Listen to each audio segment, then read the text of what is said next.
As part of the Dominion, you will gain security.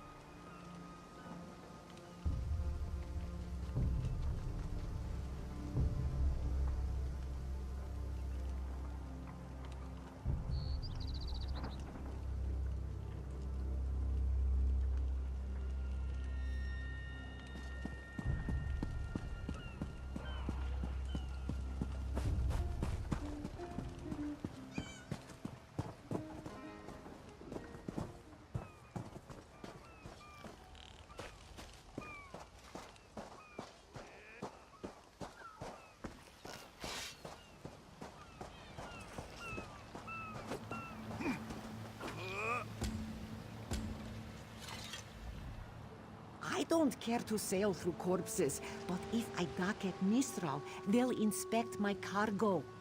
Which is all legitimate, I assure you. Where do you need to go? I can take you to Vulkelgard. Bah, all my business here has dried up. At least I won't have...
I hear familiar footfalls. Come closer, Vestige. Welcome to the Harborage, Vestige. This is as comfortable a home as an old dried-up husk like myself could hope for. Despite my blindness, nay, because of it, my other senses seem to have heightened. This place had the right smell about it. Indeed, but let us not get ahead of ourselves. Without an understanding of where we are bound, every road will get us nowhere. Before we truly of a sort, I invite you to enter my mind and walk with me through visions of the past, that you might understand the events. Enter my mind, Vestige, and walk with me through the shadows of past events.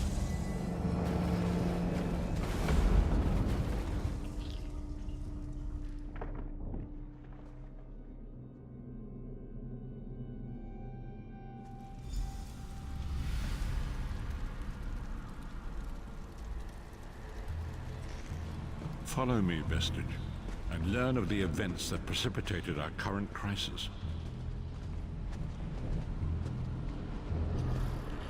My part in the story began when I awoke on the steps of the Abbey of the Moth Priests, with no memory of my prior life.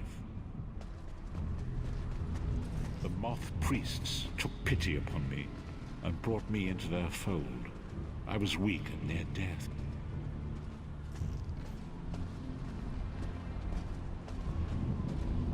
It was there I first set eyes upon the Elder Scrolls and devoted my life to their study. The scrolls allowed me to glimpse the very fabric of reality. But each profound insight dimmed my vision and eventually left me permanently blinded to the light of the world.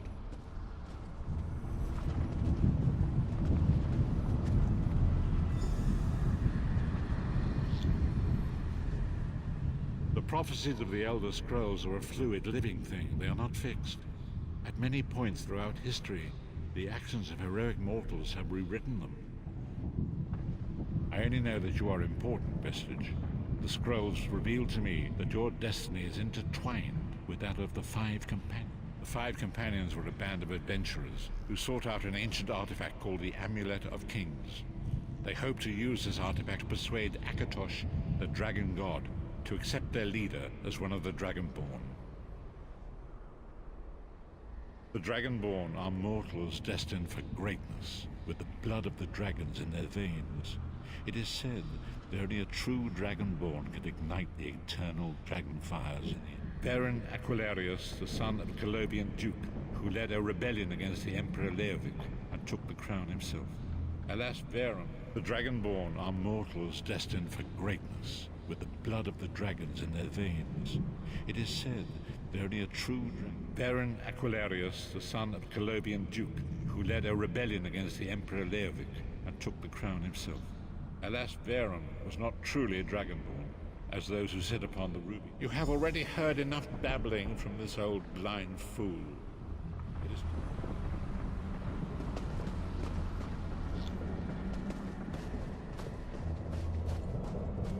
The first companion, Lyris Titanborn, daughter of giants, was the mightiest warrior in the service of the Emperor. Next, Abnethar, a powerful sorcerer and Grand Chancellor to the Imperial Elder Council. The Red Guard Swordmaster, Sai Sahan, leader of the Imperial Dragon Guard. The Imperial Emperor, Baron Aquilarius, who attempted to light the dragon fires and failed. And finally, Manamako, the traitor, the King of Worms, a powerful necromancer, and your executioner.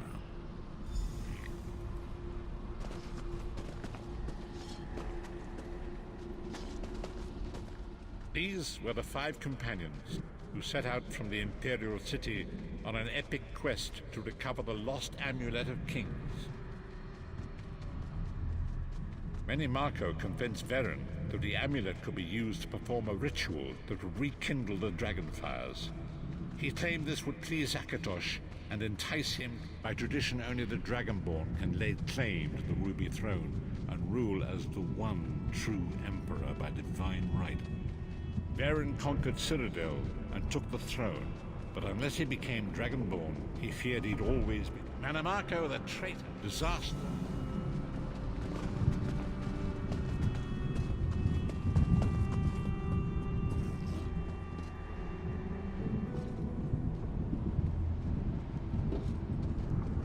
There it is. The Dragonfire Brazier. Manamako, you certain this will work? It will work, my liege. The Amulet of Kings will rekindle the dragon fires and ensure your rightful place as Emperor. You have my word. It better work, Manamako, or you'll find your neck at the business end of my axe. My lord, I wonder if you'd muzzle your half-giant pet. She really is annoying. Enough, both of you. We are here to ensure my lord's rightful claim to the Ruby Throne. Abner, begin the ritual. I have a destiny to fulfill. By the lighting of the dragon fires, I claim my rightful lineage. By the fires of creation, let me be reborn. By the will of Akatosh, I proclaim myself Dragonborn.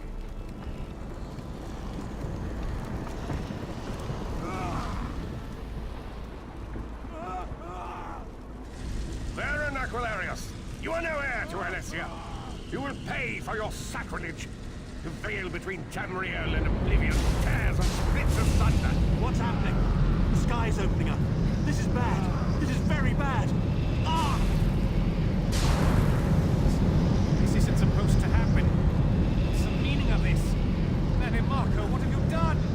Gullible fools! The veil between Oblivion and this world has been torn. My master, Moloch Baal, for his own. Akatosh! Forgive me! Have mercy on our souls!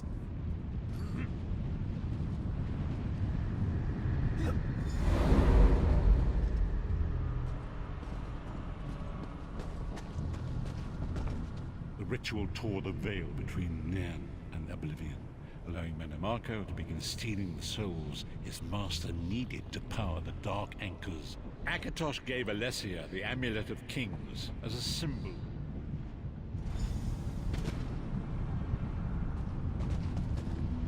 Long ago was written, so long as the Amulet of Kings was borne by Alessia's heirs, Tamriel would be protected from the forces of Oblivion.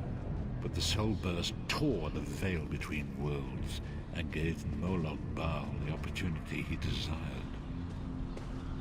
Moloch Baal's dark anchors pierced the torn veil and seemed to draw near into the depths of Cold Harbor. These terrible engines of destruction appearing throughout Tamriel.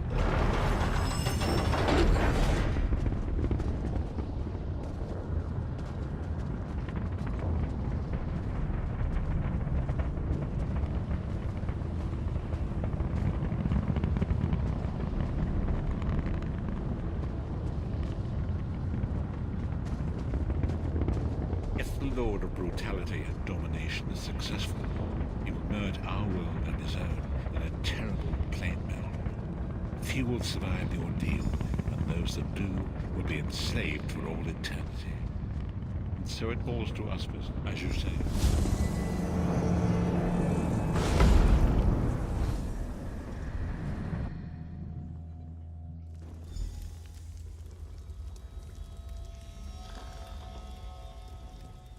And so it begins, and there is so much to do. We must grow in strength, and Lyris sacrifice her own Menomarco's agents. Forgive me. Bringing you to my mind seems to have taken quite a toll on me. I must rest.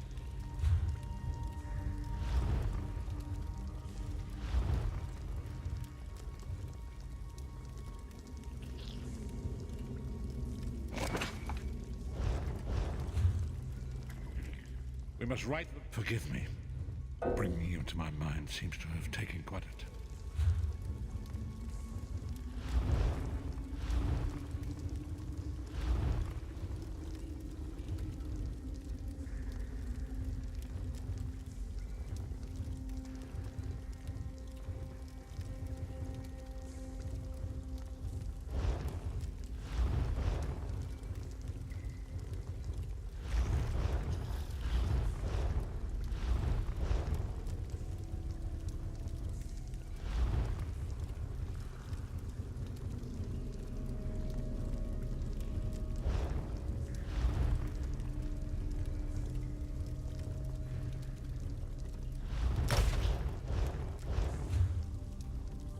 We must right the wrongs. Forgive me.